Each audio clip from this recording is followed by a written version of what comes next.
بسم اللہ الرحمن الرحیم۔ دوستو، آج کی کہانی بھی بہت مزے کی ہے۔ اس کہانی کو آخر تک غور سے سنیے گا۔ اگر آپ کو یہ کہانی اچھی لگے تو ہمارے اس چینل اردو سٹوریز کو سبسکرائب ضرور کر لیں تاکہ ہمارے آنے والی ہر نئی کہانی کا نوٹیفیکیشن آپ کو بر وقت مل سکے۔ تو چلیے شروع کرتے ہیں آج کی کہانی۔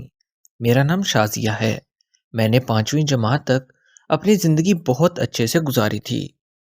یہ میری ایسی عمر تھی جس میں مجھے اچھے برے کی بالکل بھی تمیز نہیں تھی اور نہ ہی مجھے غلط اور صحیح کا اندازہ ہوا کرتا تھا۔ میں نے عمر کا وہ حصہ نہایت خوبصورتی سے گزارا۔ اماں کو بھی مجھ سے کوئی شکایت نہیں تھی۔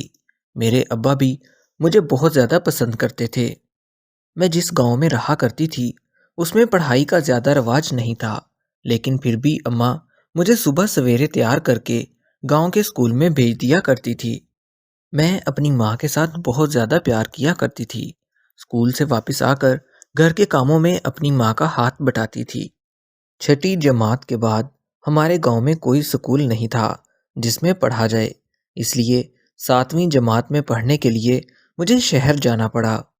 ان دنوں میرے والد صاحب بیرون ملک ملازمت کیا کرتے تھے اور ہمارے گھر کا گزر بسر بھی اچھا چل رہا تھا، اس لیے امی نے مجھے پڑھانے کا فیصلہ کر لیا تھا۔ میری ماں نے میری تربیت بہت زیادہ اچھے طریقے سے کی تھی۔ مجھے ہمیشہ کم پیسوں میں رہنا سکھا دیا تھا۔ شہر کا یہ سکول کافی بڑا تھا۔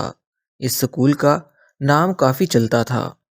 ایک روز صبح سویرے میں بہت اچھے طریقے سے تیار ہو کر سکول آئی تو میری نظر ایک خوبصورت بیگ پر پڑی۔ بس یہیں سے میری زندگی برباد ہونا شروع ہو گئی۔ میرا دل چاہ رہا تھا کہ میں اس بیگ کو چرا لوں۔ اس خوبصورت بیگ کو دیکھتے ہی میری نیت خراب ہو چکی تھی۔ اس روز میں نے وہ بیگ چرایا اور اپنے گھر واپس آ گئی۔ میں بہت زیادہ خوش ہوئی۔ لوگوں کے بیگ چوری کرنا اب میرا معمول بن چکا تھا۔ کلاس کی 1-2 لڑکیوں کو تو مجھ پر شک بھی ہو گیا تھا۔ وہ مجھے مشکوک نگاہوں سے دیکھا کرتی تھی۔ وہ لڑکیاں میرے بارے میں کئی قسم کی باتیں کیا کرتی تھی۔ شاید انہیں سچ پتہ چل چکا تھا۔ جیسے جیسے دن گزرتے جا رہے تھے میں اس سکول میں بدنام ہونا شروع ہو گئی تھی۔ یہاں تک کہ اس سکول میں مجھے کوئی لڑکی بھی پسند نہیں کرتی تھی۔ کوئی لڑکی مجھ سے دوستی کرنے پر راضی نہیں تھی۔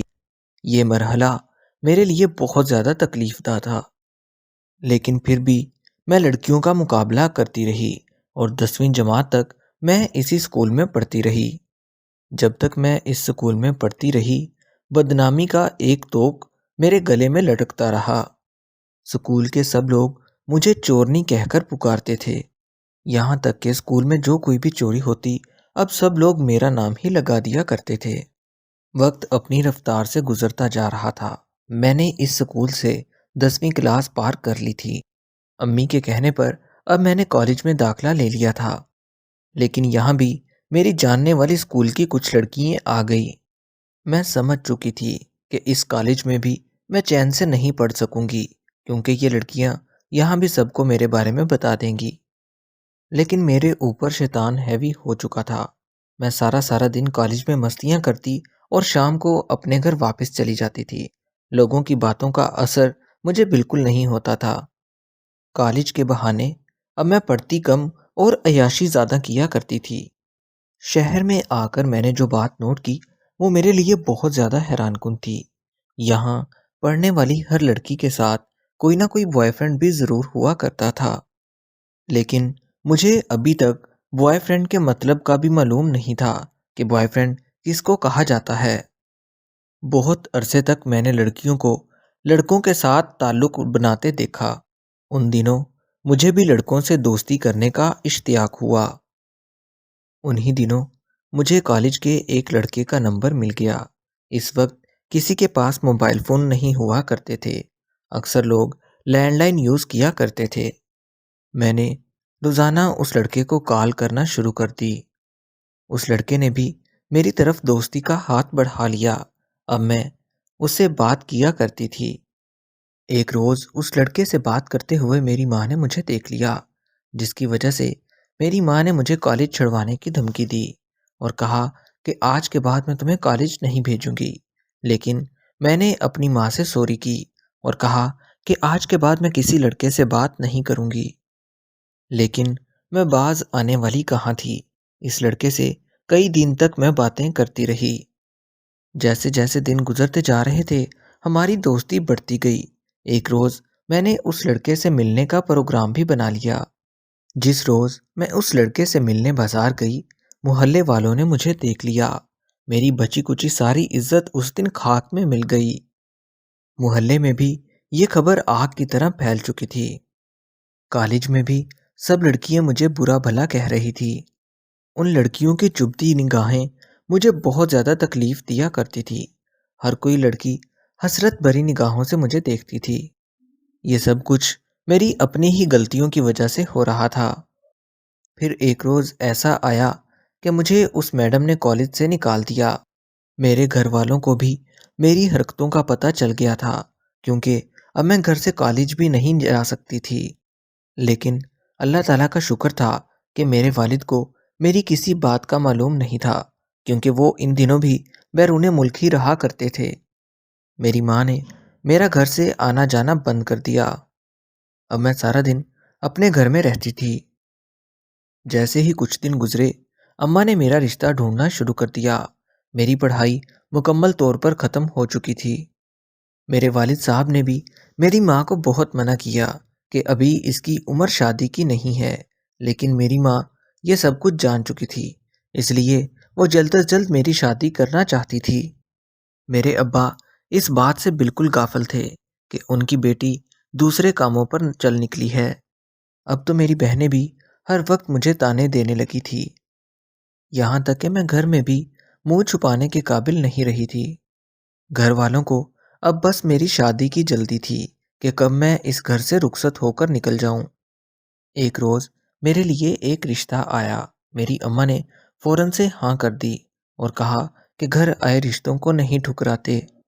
کچھ ہی دنوں کے بعد اس لڑکے کے ساتھ میری شادی کر دی گئی، لیکن مجھے اس میں کوئی خاص دلچسپی نہیں تھی، کیونکہ میں اسے بالکل پسند نہیں کرتی تھی۔ میرا شوہر بھی بالکل میرے جیسا تھا، وہ مجھ سے بالکل بھی محبت نہیں کرتا تھا۔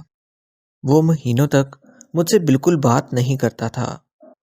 میری شادی کو اب تقریباً 6 ماہ گزر چکے تھے، لیکن حالات بالکل نہیں بدلے تھے۔ اکثر اوقات میرا شوہر مجھے برا بھلا کہا کرتا تھا۔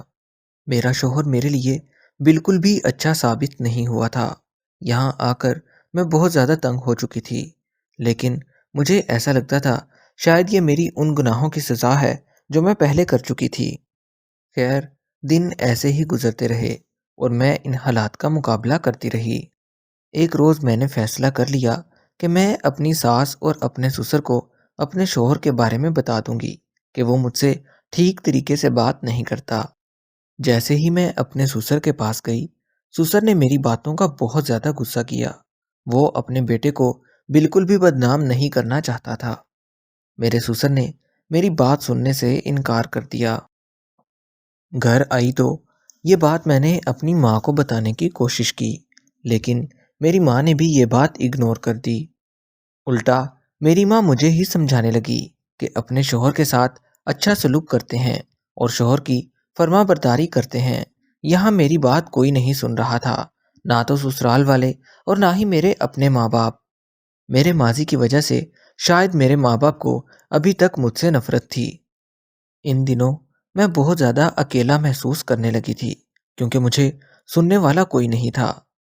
سسرال میں میرا بالکل دل نہیں لگتا تھا اور نہ ہی میرا وقت گزرتا تھا، اس لیے میں نے ایک موبائل فون رکھ لیا کہ میں اس پر اپنا ٹائم گزار لوں گی۔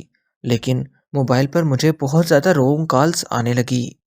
ان رونگ کالز کو اکثر میں اگنور کر دیا کرتی تھی، لیکن ایک دن ایک ایسی رونگ کال آئی جس کو میں بھی سننے لگی۔ اس شخص کی باتوں نے مجھے اپنی طرف مائل کر لیا تھا۔ وہ میرے حسن کی مسلسل تعریفیں کرتا جا رہا تھا۔ ایسا لگ رہا تھا جیسے وہ شخص مجھے اچھے طریقے سے جانتا ہو۔ میں اس لڑکے سے بھی فون پر باتیں کرنے لگی۔ مجھے اس لڑکے سے بات کر کے سکون ملنے لگا۔ کئی دن تک میں اس لڑکے سے باتیں کرتی رہی، پھر مجھے احساس ہوا کہ ایسے نہیں کرنا چاہیے۔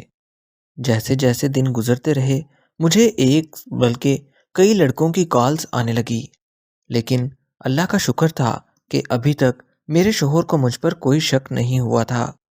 ایک روز فون پر میں اس لڑکے سے بات کر رہی تھی کہ میری ساس نے مجھے دیکھ لیا۔ میرے سسرال میں تمام عورتوں کو پتہ چل چکا تھا کہ میں کسی سے فون پر باتیں کرتی ہوں۔ میری ساس نے مجھے سمجھایا کہ اگر عورت کا نکاح ہو جائے تو دوسرے غیر مردوں سے تعلق رکھنا بہت بڑا گناہ ہے۔ ساس کی ایسی باتیں سن کر میں اندر ہی اندر بہت زیادہ شرمندہ ہوئی۔ اب تو میری نندوں نے بھی مجھے ذلیل کرنا شروع کر دیا تھا۔ وہ ہر بات پر مجھے تانے دیا کرتی تھی۔ ساس کے ساتھ بھی اب میرا رویہ بہت زیادہ بدلنے لگا۔ میری ساس بھی مجھ سے غصے سے بات کیا کرتی تھی۔